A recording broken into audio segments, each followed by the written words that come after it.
स्वागत है आपका हमारे YouTube channel pride education world में। मैं हूं चंद्रमणि शर्मा और मैं आज लेकर आया हूं 10वीं क्लास का ज्योग्राफी। आज हम इसमें बात करेंगे जल संसाधन का वितरण। तो चलिए शुरू करते हैं। विद्यार्थियों, विश्व स्तर पर जल के वितरण को देखा जाए तो पता चलता है कि अधिकांश जल दक्षिणी गोलार्ध में ही स्थित है। इसलिए दक्षिणी गोलार्ध को जल गोलार्ध तथा उत्तरी गोलार्ध को स्थल गोलार्ध के नाम से जाना जाता है। विद्यार्थियों, पृथ्वी पर जल का अधिकांश भाग लवण की उच्च सांद्रता को धारण करती है। लवण की उच्च सांद्रता कहने का मतलब हुआ कि उसमें पानी जो है नमकीन ज़्यादा है, यानी कि उसमें सॉल्ट की मात्रा अधिक है। तो देखते हैं, फिर भी यह जो जल है लवण की उच्च सांद्रता को धारण करने के बावजूद यह जल जैव विविधता के लिए अति महत्वपूर्ण है। जहाँ मछलियाँ, समुद्री जीव जंतु, वनस्पतियाँ और खनिजों का भंडार पाया जाता है। विद्यार्थियों, अगर भारत की बात की जाए तो भारत में जल का वितरण अपर्याप्त है, क्योंकि भारत में विश्व की लगभग 17.5% आबादी निवास करती है और इन 17.5% आबादी के लिए मात्र 4% स्वच्छ जल ही उपलब्ध है। कितना? 4% स्वच्छ जल। तो देखा जाए कि भारत में जल का वितरण अपर्याप्त है।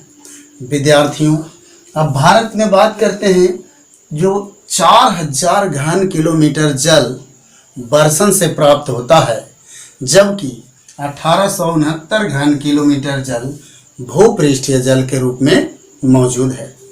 विद्यार्थियों, एक बात और आप जान लें कि यहाँ भारत में बहुत सारे जलाशयों का निर्माण किया जा रहा है, जहाँ अब जलाशयों की भंडारण क्षमता 174 अरब घन मीटर हो गई है, जबकि भारत के आज़ादी के समय मात्र 18 अरब घन मीटर जल था। तो देखा जाए तो भारत में इस दिशा में, यानी जल भंडारण करने की दिशा में काफ़ी उत्तरोत्तर वृद्धि होते जा रही है। विद्यार्थियों, अब मैं आगे चर्चा करूंगा कि भारत में जो कुल जल है, जिसका अधिकांश भाग तो बह जाता है, लेकिन 690 अरब घन किलोमीटर जल का उपयोग कर पाता है, जो भारत के कुल जल का मात्र 32% ही सही आता है। अब बात करते हैं, भारत में 2/3 जल का भंडार 3 नदियों में ही प्रवाहित होता है, गंगा, ब्रह्मपुत्र और सिंधु। अब ब्रह्मपुत्र नदी को देखें, ब्रह्मपुत्र नदी का जल प्रवाह बहुत अधिक होने के बावजूद भी इसके जल भंडारण की क्षमता बहुत ही न्यून है।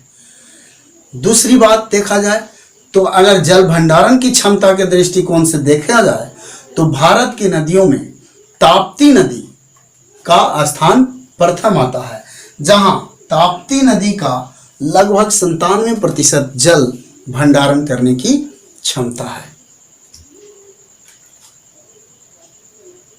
विद्यार्थियों, भारतीय नदियों के द्रोणियों के अनुसार भूमिगत जल और भूपृष्ठीय जल के प्रवाह का आंकड़ा आप यहाँ स्क्रीन पर देख सकते हैं। विद्यार्थियों, अब मैं बात करता हूँ विश्व के कुल मृदु जल के बारे में। क्या आपको पता है कि विश्व के कुल मृदु जल का 75% भाग अंटार्कटिका, ग्रीनलैंड एवं पर्वतीय क्षेत्रों में बर्फ की चादर के रूप में या हिमनद के रूप में पाया जाता है और लगभग 25% जल, भूमिगत जल ही स्वच्छ जल के रूप में पाया जाता है। विद्यार्थियों, क्या आपको ये पता है कि ब्रह्मपुत्र और गंगा नदी विश्व की 10 बड़ी नदियों में से स्थान रखता है? जिनका विश्व की नदियों में क्रमशः 8वां और 10वां स्थान प्राप्त है। कहने का अर्थ है कि ब्रह्मपुत्र नदी विश्व की लंबी नदियों में 8वें नंबर पर है और गंगा नदी 10वें नंबर पर है। विद्यार्थियों, भारत के उत्तरी मैदान में पंजाब से लेकर ब्रह्मपुत्र घाटी तक जो हिमालयी नदियों के कारण मिट्टी से निर्मित हुआ है में सर्वाधिक भूमिगत जल पाए जाते हैं। यहाँ देश का लगभग 42% जल पाया जाता है, भूमिगत जल पाया जाता है। जहाँ 400 अनुमान के अनुसार हम कहते हैं यहाँ 443.9 अरब घन मीटर 443.9 अरब घन मीटर जल पाया जाता है। और जहाँ अकेले 19% जल उत्तर प्रदेश में पाया जाता है। इसके अलावा मध्य प्रदेश, कर्नाटक और तमिलनाडु जैसे बड़े राज्यों में भी जल की मात्रा अधिक पाया जाता है, भूमिगत जल की मात्रा।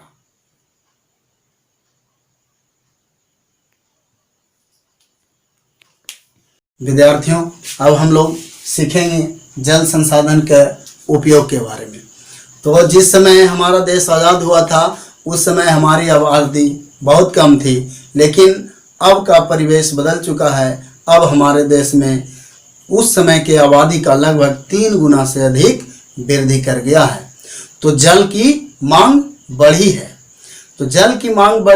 पेयजल के रूप में जल आपूर्ति, विभिन्न उद्योगों में जल का काफ़ी उपयोग बढ़ा है। उनमें जैसे बहुत सारे यंत्र हैं, उनको जल के द्वारा शीतलन किया जाता है। तो हम देखते हैं यहाँ कुछ आंकड़ों के अनुसार 1951 ईस्वी में भारत में प्रति व्यक्ति जल की उपलब्धता 5177 घन मीटर थी, जो 2001 में घटकर 1829 घन मीटर प्रति व्यक्ति तक पहुंच गया। इसके बाद देखते हैं कि संभावना जताया जा रहा है, ऐसा संभावना जताया जा रहा है कि 2025 ईस्वी तक पहुंचते पहुंचते भारत में प्रति व्यक्ति जल की उपलब्धता लगभग 1342 घन मीटर रह जाएगी, जो जल संकट की ओर इशारा कर रहा है। अब देखते हैं, आपको एक चीज़ और बतला देता हूँ कि जल का इतना महत्व है कि हमारे धरती पर जितने भी मनुष्य जाति हैं उनमें लगभग 65% जल पाया जाता है। साथ ही पौधों में 65 से 99% जल का अंश विद्यमान होता है। तो इस तरह से देखा जाए तो जल का बहुत ही महत्वपूर्ण उपयोग है। अब हम जल संसाधन के उपयोग के बारे में कुछ बातें को बतलाते हैं कि कहाँ कहाँ जल का उपयोग किया जाता है। तो सबसे पहले हम लोग जल का उपयोग करते हैं पेयजल के रूप में, भोजन बनाने के रूप में, यहाँ तक कि हम लोग शौच क्रिया आदि कर्मों में जल का उपयोग करते हैं। इसके अलावा जल कृषि में, जल में मछली पालन के लिए, वानिकी के लिए, जल क्रीड़ा के लिए, बहुत सारे ऐसे उपयोग हैं जहाँ हम लोग जल का उपयोग करते हैं। इसके अलावा भी जल का और भी व्यापक रूप से देखा जाए तो जल विद्युत के उत्पादन करने में, परमाणु संयंत्रों का शीतलन करने में, इस और यातायात आदि रूपों में भी जल का प्रयोग करते हैं, जल का हम लोग उपयोग करते हैं। अब देखते हैं तो जल के बदलते हुए स्वरूप का यहाँ कुछ आंकड़ा प्रस्तुत कर रहे हैं, जिसको आप लोग स्क्रीन पे देख सकते हैं। विद्यार्थियों, हमारे देश में स्वतंत्रता प्राप्ति के बाद इस देश को आर्थिक रूप से आत्मनिर्भर बनाने के लिए बहुत सारी योजनाओं का निर्माण किया गया, जिसमें नदी घाटी परियोजनाओं का निर्माण मुख्य रूप से किया गया, इस पर बल दिया गया। अब यहाँ देखते हैं बच्चों, विद्यार्थियों की बहुउद्देशीय परियोजनाएं क्या है। तो नदी घाटी परियोजनाओं का विकास कई उद्देश्यों को ध्यान में रख कर किया जाता है, जैसे बाढ़ नियंत्रण, मृदा अपरदन पर रोक, पेय एवं सिंचाई हेतु जलापूर्ति, विद्युत उत्पादन, उद्योगों का जलापूर्ति, परिवहन, मनोरंजन इत्यादि। तो इन अनेक उद्देश्यों की पूर्ति हेतु सक्षम इन नदी घाटी परियोजनाओं को ही बहुउद्देशीय परियोजना के नाम से विभूषित किया गया। इसके कुछ उदाहरण हैं, जैसे भाखड़ा नंगल बांध परियोजना, हीराकुंड बांध परियोजना, दामोदर स्वर्ण रेखा, सोन आदि। देश में बहुत सारे नदी घाटी परियोजनाओं का विकास किया गया। इससे औद्योगिकरण का बढ़ावा मिला, ग्रामीण अर्थव्यवस्था में वृद्धि हुई और औद्योगिकरण को बढ़ावा मिला, उद्योगों को जलापूर्ति किया गया ताकि जिससे कि वहाँ पे बहुत सारे जो मशीनरीज होते हैं उनको ठंडा करने के काम में लाया जाता है। इन नदी घाटी परियोजनाओं से एक ओर जहाँ लाभ हुई है, वहीं दूसरी ओर इन नदी घाटी परियोजनाओं से हमारे पर्यावरण को नुकसान भी हुआ है। यहाँ देखते हैं कि बहुत सारे ऐसे जो क्षेत्र हैं जहाँ बाढ़ का मैदान के रूप में जो है विकसित हो चुका है, यानी कहें तो वहाँ जो मैदानी क्षेत्र था, वहाँ निवास स्थान था, वो सब अब बाढ़ का जो है रूप ले लिया है, वहाँ सब डूब चुके हैं। इससे वहाँ के स्थानीय लोगों को कोई विकास नहीं हुआ है, वे लोग विस्थापित हो चुके हैं और इसी कारण से हमारे देश में बहुत सारे नदी घाटी परियोजनाओं का यानी बाढ़ से नियंत्रण करने वाले बांधों का विरोध होना शुरू हो गया है। इन्हीं में से एक है नर्मदा बचाओ अभियान। नर्मदा बचाओ अभियान यह एक गैर सरकारी संगठन है, एक NGO है जो गुजरात में नर्मदा नदी पर बन रहे सरदार सरोवर बांध के विरोध में लोगों को उकसाने का काम किया है। और यहाँ इससे फायदा उन लोगों को हुआ इस आंदोलन से जहाँ लोग वहाँ पे रहने वाले लोग थे, उनको उस तरह से तो फायदा पहुँच नहीं पाया, लेकिन जमींदार वर्गों के लोगों को वहाँ फायदा पहुँच गया। जैसा कि विद्यार्थी देखते हैं कि इन लोगों को फायदा हो रहा है, लेकिन बाकी जो वहाँ से विस्थापित हो रहे हैं उनको न तो लाभ हुआ, बल्कि उनके घर द्वार और यहाँ तक कि पेड़ पौधे वनस्पतियाँ भी जल में प्लावित हो गए। और ये प्लावित होने से क्या हुआ कि नदी घाटी में, नदियों में अंदर तलछट का जमाव हो गया और जिसके कारण बाढ़ की स्थिति उत्पन्न हो गई। अब वहाँ देखते हैं कि इससे बहुत सारे लोगों को नुकसान होता है, लेकिन यहाँ लाभ भी होता है। तो विद्यार्थियों, दोनों ओर हमें जैसे देखते हैं सिक्के के दो पहलू होते हैं, एक तरफ लाभ तो दूसरी तरफ हानि। तो इस पर भी हम लोगों को ध्यान रखना होगा। विद्यार्थियों, अब हम लोग जल संकट के बारे में पढ़ते हैं। तो जल संकट क्या है? तो जल की अनुपलब्धता ही जल संकट के रूप में जाना जाता है। पृथ्वी पर विशाल जल सागर होने एवं नवीकरणीय होने के बावजूद भी जल दुर्लभता एक जटिल समस्या है। जल संकट का भाव उत्पन्न होते ही मानस पटल पर यानी मानव के सामने सूखाग्रस्त या अनावृष्टि का चित्र उपस्थित होने लगता है। स्वीडन के एक वैज्ञानिक, एक विशेषज्ञ फॉल्कन मार्क के अनुसार प्रत्येक व्यक्ति को प्रतिदिन 1000 घन मीटर जल की आवश्यकता है। इससे कम जल उपलब्धता जल संकट के रूप में जाना जाता है। बिहार एवं पश्चिम बंगाल के कुछ क्षेत्रों में जल के अति दोहन से आर्सेनिक की मात्रा में बढ़ोतरी हुई है तथा राजस्थान और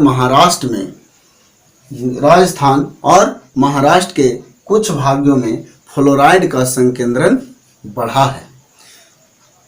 आपने अनुभव किया होगा कि जल संसाधन की सीमित आपूर्ति, फैलते हुए प्रदूषण एवं समय की मांग को देखते हुए जल संसाधन का संरक्षण एवं प्रबंधन आवश्यक हो गया है, जिससे कि हमारा जीवन, स्वस्थ जीवन, जलापूर्ति और भी कई सारे उद्देश्यों की पूर्ति हो सके। तो विद्यार्थी यहाँ देखते हैं जल संसाधन के दुर्लभता या संकट निवारण हेतु सरकार ने राष्ट्रीय सितंबर 1987 ईस्वी में राष्ट्रीय जल नीति को स्वीकृत किया गया। कालांतर में इसमें कई सारी समस्याएं उभरने के कारण इसको संशोधन कर राष्ट्रीय जल नीति 2002 को प्रस्तुत किया गया, जिससे इस नीति के अनुसार कह सकते हैं कि सरकार ने जल संरक्षण हेतु कई सिद्धांतों को ध्यान में रखकर योजनाओं का निर्माण किया है। जैसे यहाँ देखते हैं बच्चों कि जल की उपलब्धता को, सबसे पहला जो है इसमें सिद्धांत है जल की उपलब्धता को बनाए रखना। दूसरा सिद्धांत में इसने दिया जल को प्रदूषित होने से बचाना, और तीसरा सिद्धांत इसने दिया कि प्रदूषित जल को स्वच्छ कर उसका पुनर्चक्रण करना। विद्यार्थियों, अब हम लोग पढ़ते हैं जल संरक्षण की विधियां। जल संरक्षण की कई विधियां हैं, इनमें कुछ प्रमुख विधियां की चर्चा यहाँ करते हैं। विद्यार्थियों, सबसे प्रथम जो हम लोग चर्चा करेंगे भूमिगत जल की पुनर्पूर्ति। पूर्व राष्ट्रपति डॉक्टर APJ अब्दुल कलाम ने जल मिशन का संदर्भ देकर कहा था, भूमि जल पुनर्पूर्ति पर बल दिया था, जिससे कि खेतों, गांव, शहरों, उद्योगों को पर्याप्त जल मिल सके।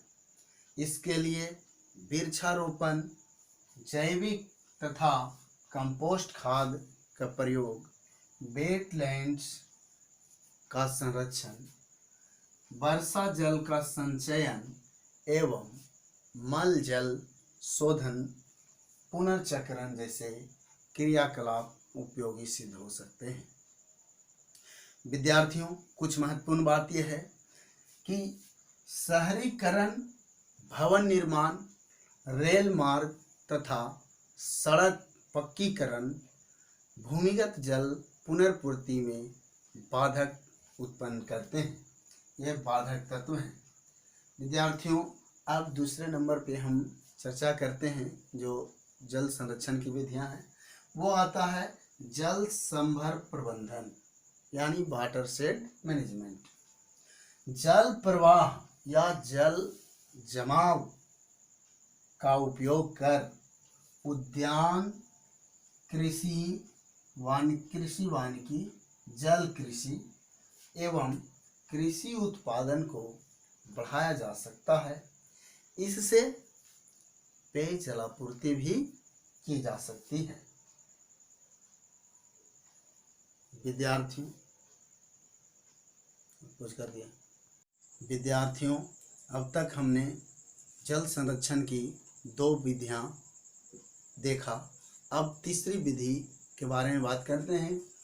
तो तीसरी विधि है तकनीकी विकास।